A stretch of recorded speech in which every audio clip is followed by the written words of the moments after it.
Hello friends, welcome to Mr. Moon Designs. My name's Louisa. Today we're going to be traveling back in time to ancient Egypt to create a stunning necklace and matching earrings. And we're going to be using the beads that came in Sam's bead box for the month of August. Now if you're not familiar with that box, I'll leave some information down below in the description section of this video, along with a link to the website and a coupon code in case you're interested. And don't forget that I always model my jewelry at the end of my videos, so please stick around for that. And before we jump into the tutorial, I do want to show you the contents of the box. So we're going to do a mini unboxing. We're going to spend a few minutes checking out the contents. And if you want to skip forward straight to the tutorial, I'll also leave some timestamps down below.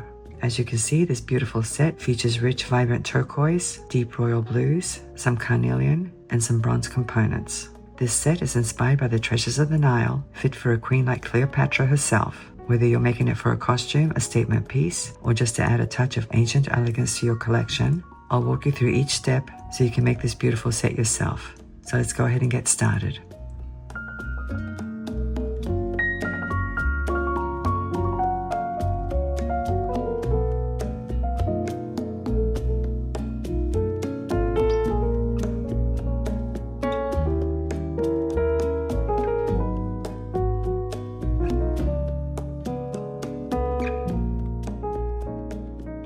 And here we have Sam's bead box for the month of August 2025. As you can see, the name of the box is Ancient Egypt. And when I saw the name, it took me back to 1976, guys. I know I'm dating myself, but back then my family and I took a cruise which sailed through the Suez Canal, and then we disembarked in Port Said and spent an unforgettable day exploring Cairo and the pyramids of Giza. I'm so fortunate to have experienced that. I was very young, but I still remember standing in front of that great pyramid, feeling so tiny next to something thousands of years old. It was incredible. I even got to ride a camel. But anyway, we also visited the Cairo Museum, where I saw some unbelievable treasures. And then, of course, we wandered through a bustling market full of spices, souvenirs, jewelry, and lots of other interesting things. But anyway, I'm very anxious to see what's in this month's box. A little bit about Sam's bead box. It's a monthly subscription, and it goes for $49 a month plus shipping. And it usually comes with high-quality Czech glass beads, gemstones, and some metal components. The retail value is usually worth over $80, so you're getting quite a good deal. Now, we're not going to do an in-depth unboxing today because they actually have their own official unboxing videos on their YouTube channel, which I'll link down below. And if you like the contents of this box, sometimes they do sell extras on their website, which of course I'll link down below as well. So let's go ahead and open it up. And here's the insert. They usually write a little something about what inspired the contents of the box. And on this side is a list of all the contents. And as you can see, the retail value is actually $93. And on the left are the retail values of each item, each strand. Of course, I got my candy. I love candy. I know it's not good for me, but I do love that kind. It's the Werther's Original, which is absolutely delicious.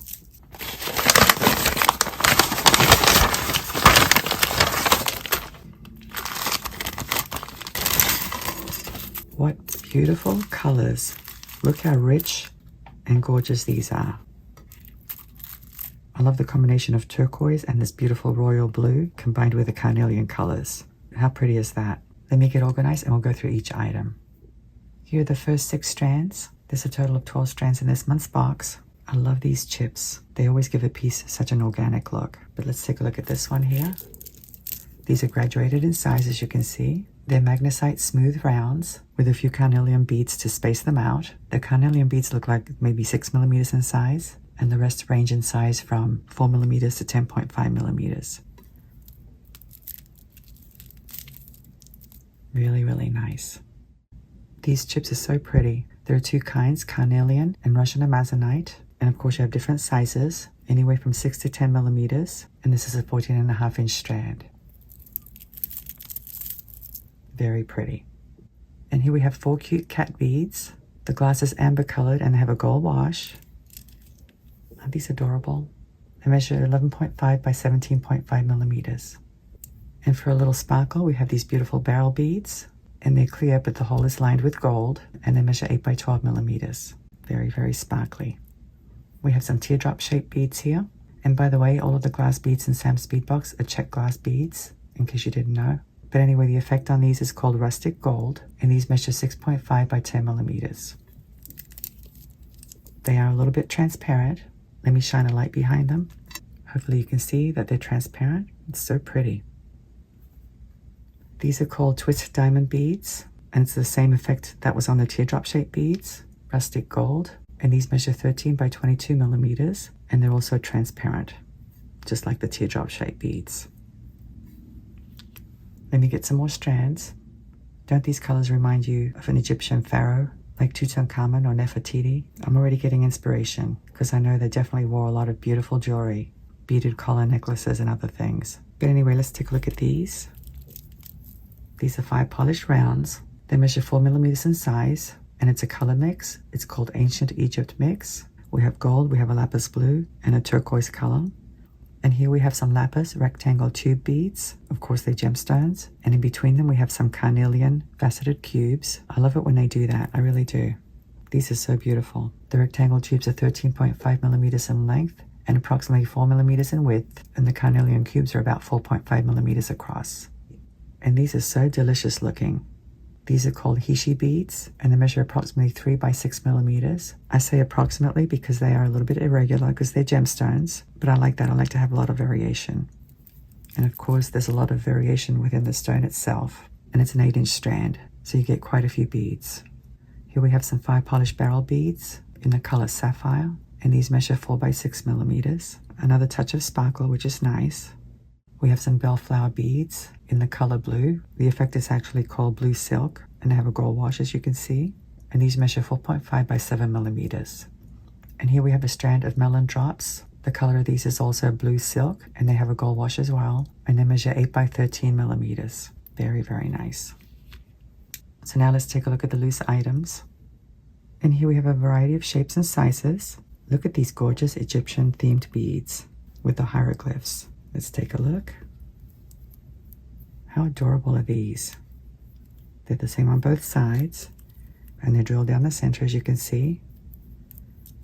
I like these 2 colors, orange and blue, but this one has a bronze wash and this one has a gold wash. They're listed as carved tablets, and they measure 10 by 25 millimeters. I thought I'd put these on a rod so you can see how they're drilled. These are called brio beads. These large 2 are listed as flat brios, and the small ones are listed as diamond brios. The color is carnelian, and they're all glass beads, but I tell you what, they look like real carnelian to me. But anyway, the flat pairs are 18 by 29 millimeters, and the diamonds are 12 by 13 millimeters. And here we have some 5 polished rounds. They measure 8 millimeters in size, and the color is listed as a carnelian color mix. At first I thought it was 2 tones of carnelian, but I think there's a variety of different beads here. Some are opaque and some are more translucent, and some are darker and some are lighter, but it's very subtle, as you can see. I only have 9 here, but there's actually a total of 30. There's more down there, as you can see. But anyway, I really do love this color. It's so pretty. Let me get some more beads. And here we have some more shapes and sizes. That's the nice thing about Sam's bead boxes. They always give you a pretty good variety. And I love scarab beads. I think that was one of the first things I got obsessed with when I first started making jewelry. I was obsessed with making scarab earrings, mostly because I love the finish. It's so pretty. Let's take a look at them. Here's all 6 of them, and as you can see, they have that beautiful AB finish on one side, but not on the other side. On the other side, it's just plain, and they are opaque, and the color of the glass is black. And these measure 10.5 by 13 millimeters. And here we have some oval beads, and the color is turquoise, and these measure 11 by 16 millimeters. And I only have 4 here, but there's actually a total of 12, as you can see. And here we have some Czech glass square beads, and as you can see, there are 2 colors, turquoise and champagne, and these measure 6 millimeters across, and there's approximately 35 total. There's more down there. Very nice. I like to have small beads whenever I'm designing. You can use them as spacer beads, or you can make dainty pieces. Although today, of course, we're going to make a statement piece, because how can you not, with such a gorgeous collection, plus the theme of the box. So now let me get the last few items. And here we have some lovely metal components, and some seed beads as well. I tell you what, Sam's Bead Box really outdid themselves this month. There's so much variety. The variety of beads, the way they curated the colors, and then these metal components. They did a good job. And of course, right away, I'm seeing earrings with these 2. But of course, if you wanted to make something more dainty, you could definitely use one as a pendant. And by the way, all of these items are made in Greece and they're lead free. Let's take a look at one of these. It has a bunch of loops on the bottom, which I like. I also like to have an odd number of loops, so you can have a center dangle, and then some other dangles that are maybe smaller on either side of it. But anyway, it's called a temple chandelier, and it measures 16 by 30 millimeters. And there's the back. As you can see, it has some openings. I didn't see that right away because of the shininess of the metal. And I love that nice big loop as well. Very pretty.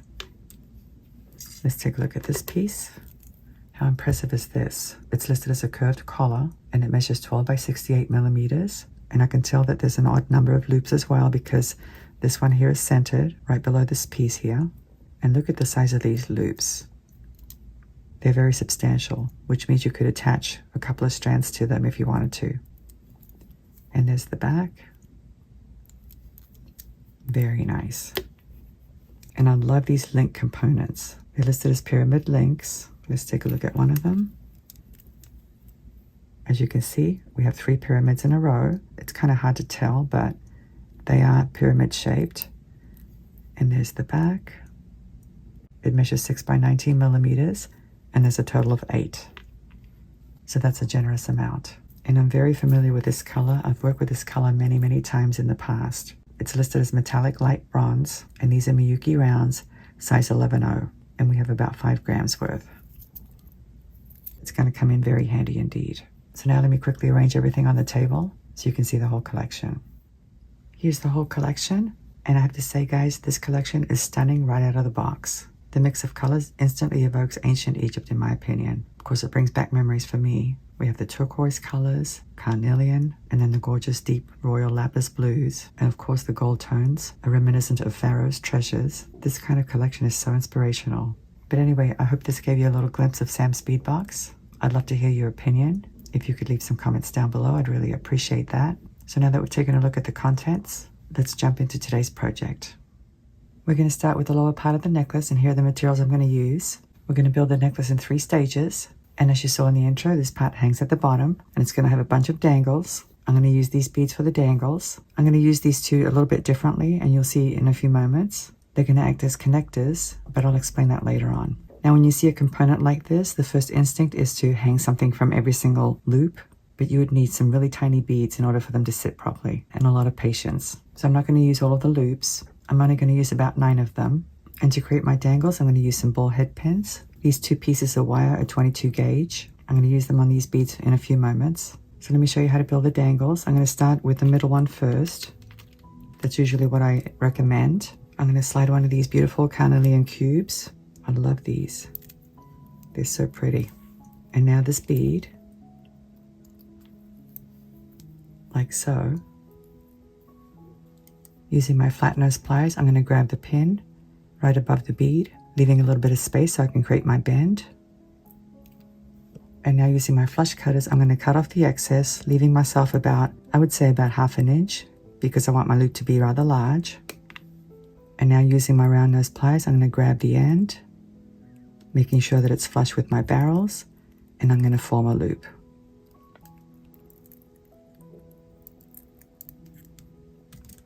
Let me open it up. Slide my component into it. And that's the center loop. And now let me close it.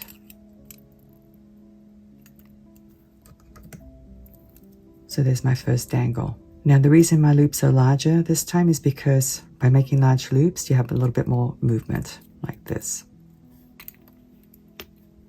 Let me hang the next one. I'm going to use one of these, just by itself like this. And I'm going to do the same thing. I'm going to grab the pin right above the bead, leaving a little bit of space, bend it, cut off the excess at about 1/2 inch, grab the end, and form a loop.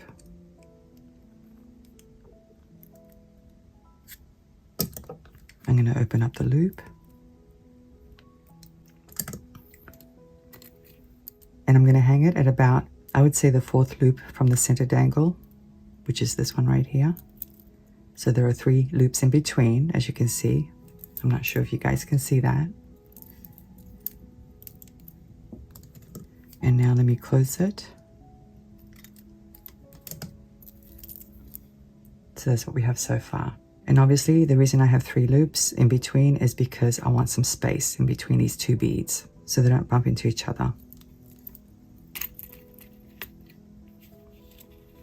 And that's basically how I'm going to hang all of them. It's the same thing over and over. The next bead will be this one right here. And then one of these. And then one of these. Same thing on this side. We have the blue one, the gold one,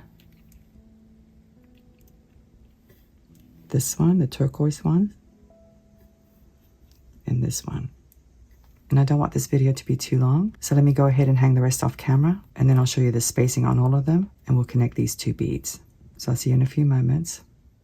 Okay, I've created my dangles and hung them, as you can see. Now let me talk about the spacing. I'll zoom in close so you can see. As you already know, there are 3 loops in between this bead, and then there are another 3 loops in between this one and this one. But in between this one and this one, I have 2 loops only, and same thing here.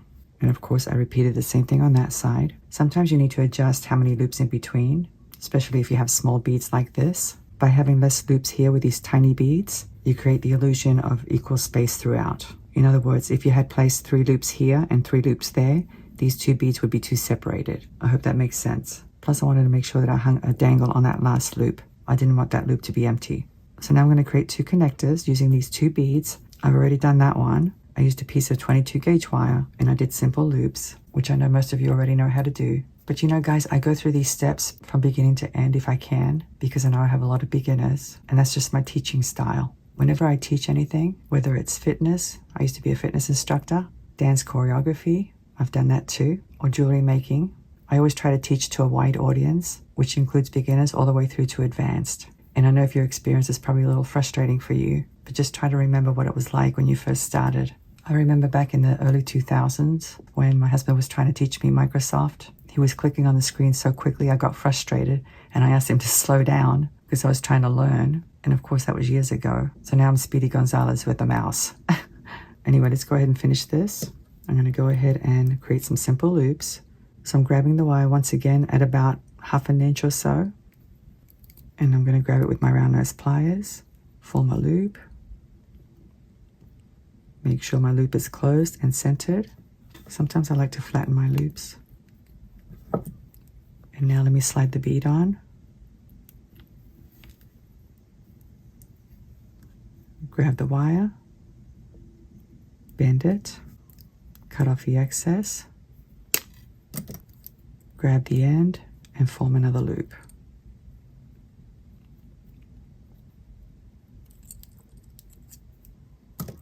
I'm going to line up my loops to make sure they're facing in the same direction.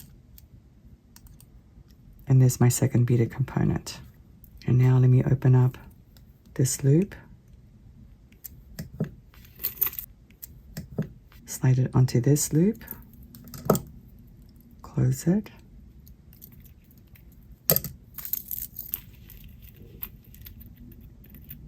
and now let me open up this one,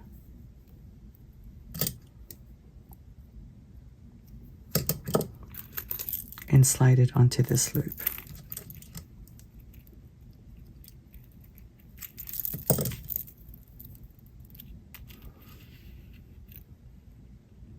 So we've completed the bottom part of the necklace, and now we're going to move on to the second tier, the next tier up. Let me get the beads for that. Here are the beads for this strand. And by the way, I know some of you like to use the timestamps, and you may have skipped the unboxing at the beginning of this video, which is why I didn't go over the sizes or anything. And if you did skip it, keep in mind that I always leave a list of all the materials down below in the description section of this video. I'll leave the types of beads, sizes, colors, and everything. But anyway, these are the beads I'm going to use for this strand. I'm going to go ahead and slide them onto one of my rods so you can see the design that I came up with. So I'll see you in a few moments. As you can see, I've loaded all my beads onto the rod. If you follow my channel, you know that I use these rods a lot. I use them to arrange my bead patterns, but the nice thing about them is that I can bring the beads in close to get accurate measurements. And I know you can do that on a beading board, but the one thing you can't do very well is to have the beads up close like this, especially when they're all different sizes and shapes. And as you can see, I have seed beads in between, and then I have these flower-shaped beads, which would be very difficult to line up on a beading board. But anyway, these little stoppers on the ends hold the beads in place. And that's another thing, I can lift it up and transport it wherever I want. I can put it away and come back to it later.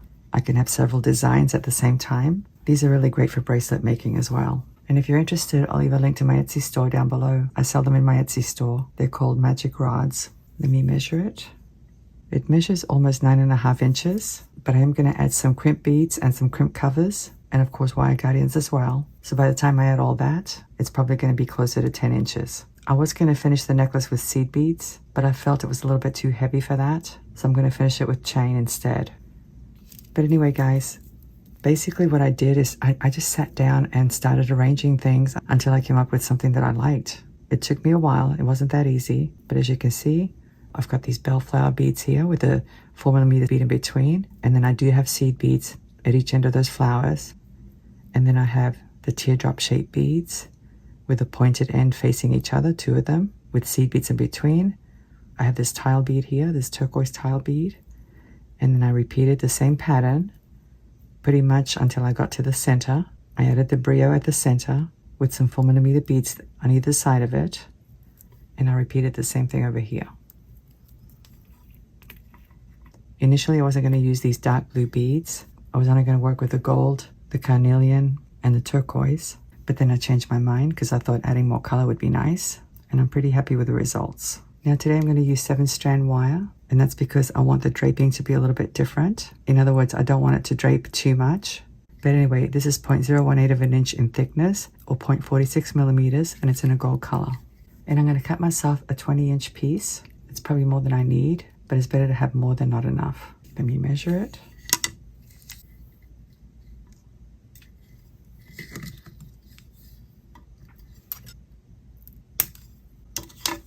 So here's my beading wire. I'm going to add a clip at this end. And now to offload, I'm going to hold on to this end like this and carefully slide the stopper off. And I'm simply going to offload from the rod right onto my beading wire.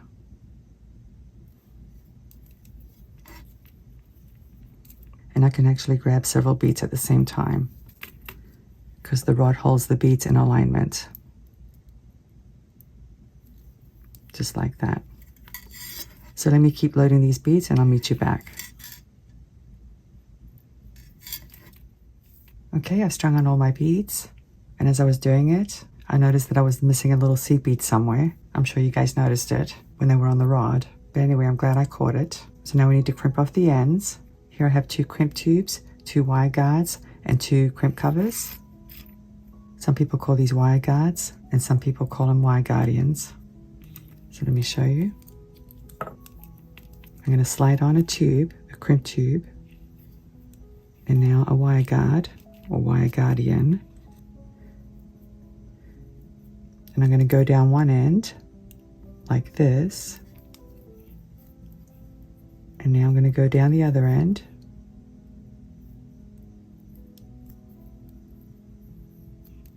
And down the crimp tube.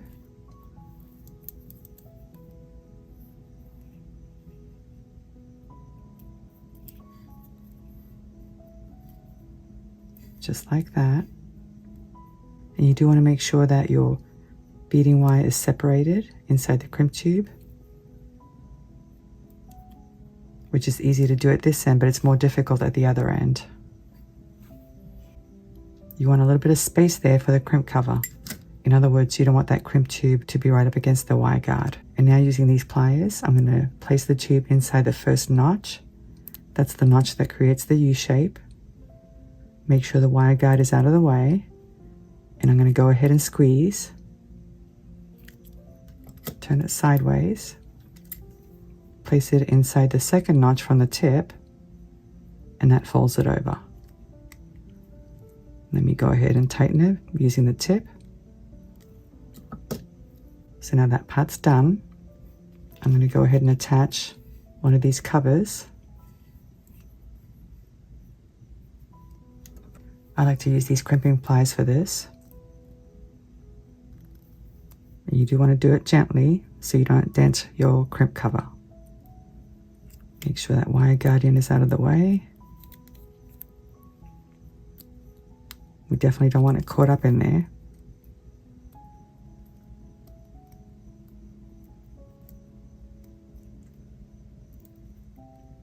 And I do like to go around the whole crimp cover to get a nice round shape.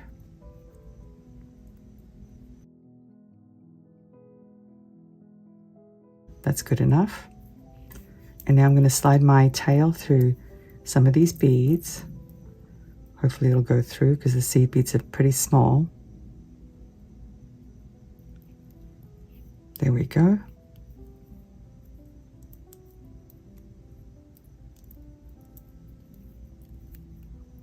I think that's good enough. I'm going to cut off the excess carefully.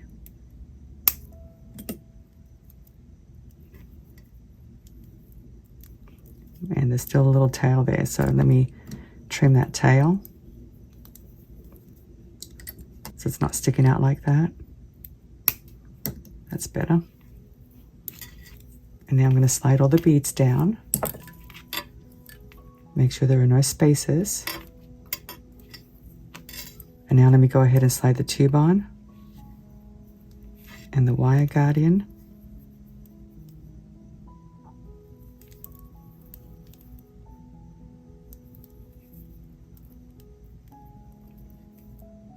Let me bring it down.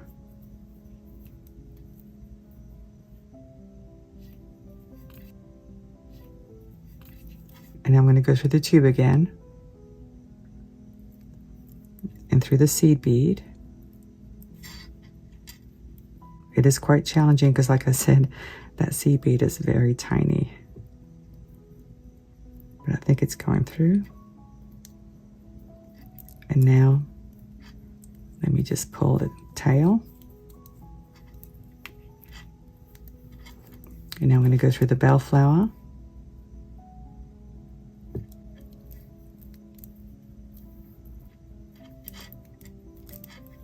And the 4mm bead. And the other bellflower.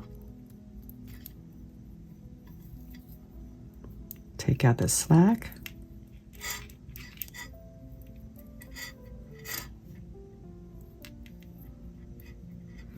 Make sure I have enough space for my crimp cover, which I think I do.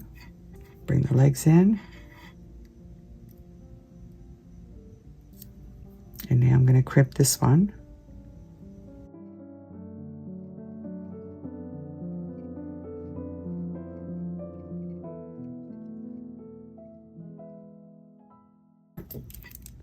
So that part's done. Let me trim off this tail.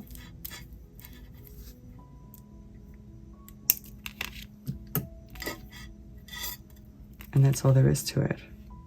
Now I'm not going to cut the chain just yet. I want to finish the upper strand and connect the chandelier component to the bottom. And then once I do all that, I'll figure out how much chain I need. But I'm thinking probably 2 5-inch pieces. So anyway, let me get the materials for the upper strand. Here's what I'm going to use for the upper strand.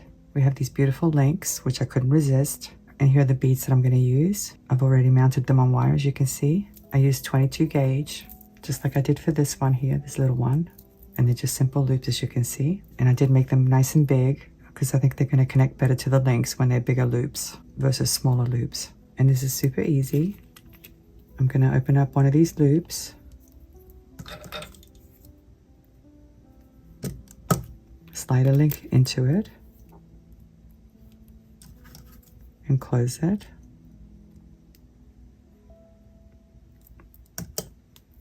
And now I'm going to open up another one.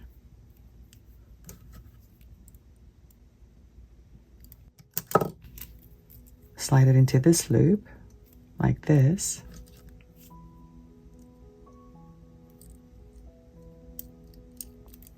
And now let me open up this one.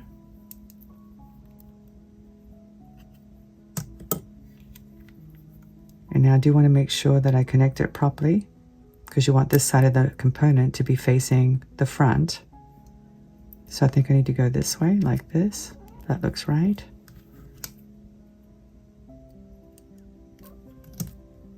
That's the only thing you need to watch out for. You don't want to connect it backwards. So now I'm going to connect this one.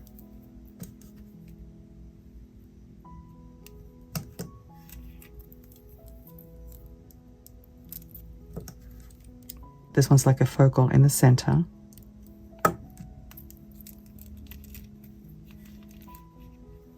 I just need to connect the rest of them.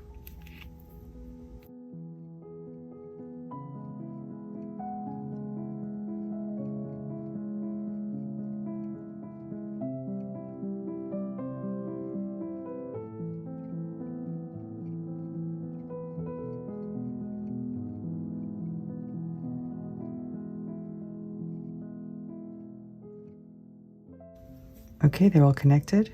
And as you can see, I started and ended with a link. Now let's talk about how it's going to connect to the necklace. If these links are going to sit flat on your chest, that means I'm going to connect a series of jump rings at each end in order to connect them properly to the chain. I'm going to use a couple of 7mm jump rings. I'm not going to connect it just yet because I need to figure out how much chain I need, but I wanted to show you this part because it's kind of important. Let me explain.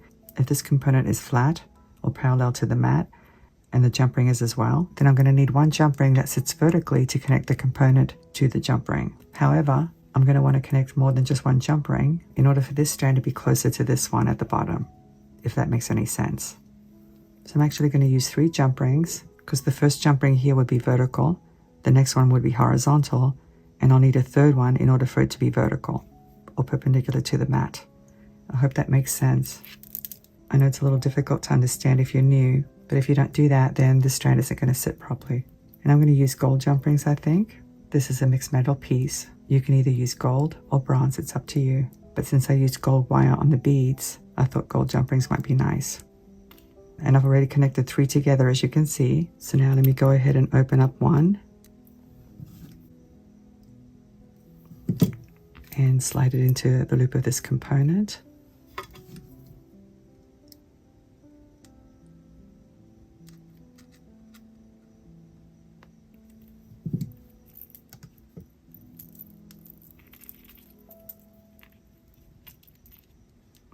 Now let me connect these.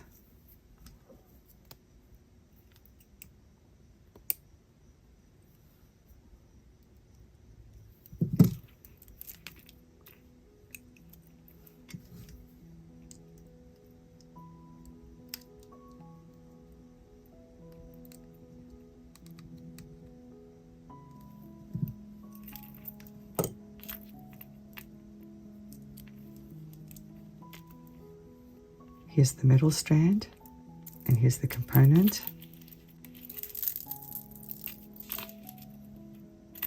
I'm going to use this kind of chain. This is cable chain, but I'm not going to remove it from the spool just yet. I'm just going to put it off to the side. Let me connect this piece.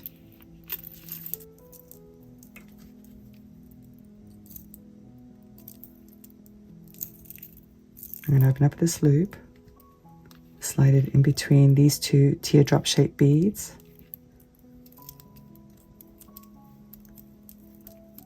Like that. So it's going to sit on top of that seed bead.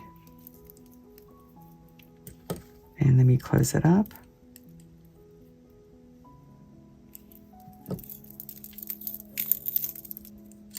So that's what we have so far. And now let me open up this loop.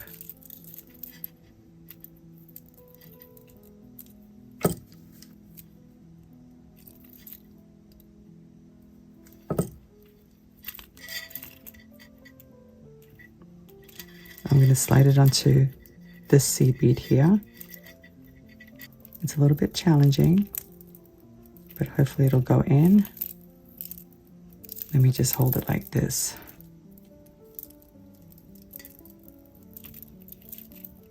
There we go. And now I'm going to close it.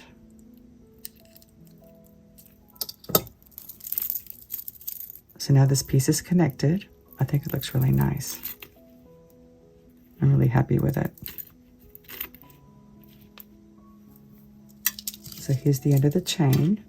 And you know something? I think I'm going to use gold chain instead. And I have 2 reasons. The first reason is that the color of the chain is not exactly the same color as these components. It's a different kind of bronze. And the second reason is that I have a lot of gold here. So this one's not going to work out. I think I'll use this one instead. This might be better. But I'm still going to use these bronze colored jump rings. I think they work out okay.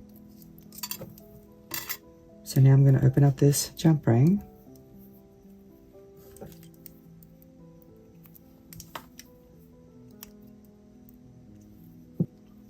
Slide this end into it. And now this one. Let me make sure I get this right. That looks good. And now the chain.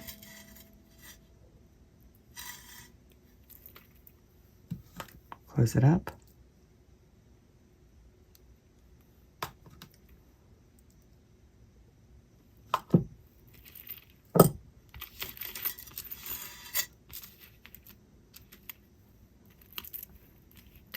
I'm going to go ahead and connect these two strands to the jump ring, even though I'll have to open it up again to attach the chain. That's okay.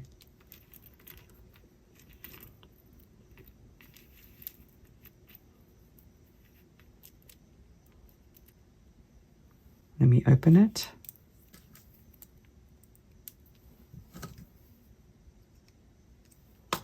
Slide the strand into it.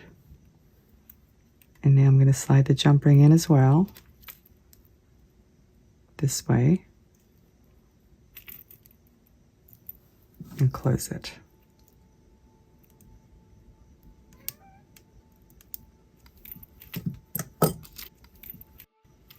So now, like I said, I'm going to take it to the mirror and see how it drapes, and then I can figure out how much chain I need. So I'll see you in a few moments. Okay, I figured out how much chain I need. Each one of these measures 5.5 inches, so that's 11 inches. And since this longest strand measures 10 inches, this necklace is actually 21 inches total, not including the component with the dangles, of course. But that's something you'll have to decide. It all depends on how long you want your necklaces. So now we just need to attach the clasp, and I'm going to use two 6mm jump rings. And here's my clasp. Let me open up one of these jump rings.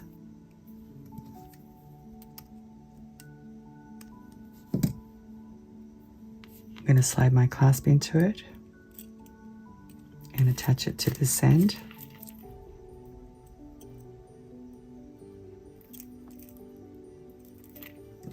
Close it up. These jump rings are actually very thick, which is good. And now I'm going to open up this one.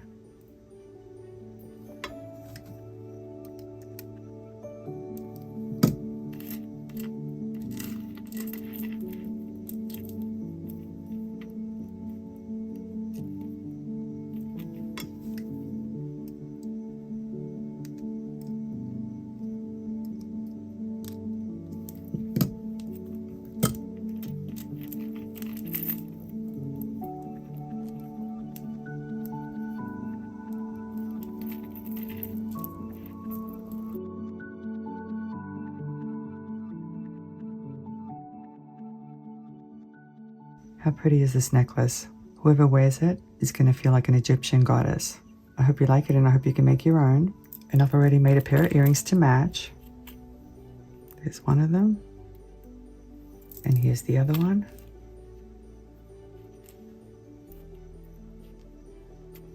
As you can see, I used some of the same beads. I created some dangles just like I did on this one and connected them to 3 of the loops. Like I said in the beginning, you don't always have to use every single loop. The empty ones can be just decorative because you definitely don't want to overcrowd your beads. But anyway, I went ahead and did this off camera. I didn't think I needed to show you again because obviously I showed you when we did this one. But one thing I do want to do is to put these on and show you what they look like. I hope you enjoyed today's tutorial. Thank you so much for watching. I'm looking forward to seeing you again. Have a great day, and I'll see you next time. Bye.